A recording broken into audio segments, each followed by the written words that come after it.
હાલ ને ભાઈ કઈક નાસ્તો કરવા આઈલા જાય. હાલ કરતા હોય પણ મારી પાસે પૈસા નથી ભાઈ. અરે ઉપાધિ શું કરે ભાઈ, હું આવડો બધો હાઈ રહ્યો ને. તો હાલ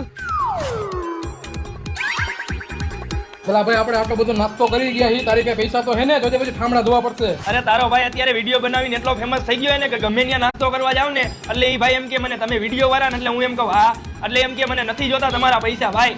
તો સારું કહેવાય ભાઈ, વગર પૈસે મોજ કરવાની તમારે તો. અરે ભાઈ મારા ગીચામાં અત્યારે એક રૂપિયો નથી. હમણાં હું ત્યાં જઈને એમ કહીશ ને કે લાવો ભાઈ બિલ, એટલે એ ભાઈ એમ કહીશે તમે ઓલા વિડીયો બનાવો એ ને નથી જોતું તમારું બિલ. હાલ લાવો ભાઈ બિલ. એલા ભાઈ નાસ્તાના થોડા બિલ બનાવવાના હોય. જોયું ને ભાઈ? વાહ ભાઈ વાહ, તારો બાકી માર્કેટમાં હાલે હે હો. પણ એલા ભાઈ અહીંયા બિલ નો લખવાના હોય, નાસ્તો કર્યા એના 420 રૂપિયા લાવો. અરે ભાઈ તમે મને ઓળખો, હું ઓલો વિડીયો બનાવું ને ઈ હોઉં. અરે ભાઈ તું જી બનાવતો હોય તું પેલા પૈસા દે ને અહીંયા. દે ભાઈ પૈસા આવે. તને ખબર તો હે મેં હમણાં તને કીધું કે મારી પાસે એક રૂપિયો નથી. તો હાલ હવે.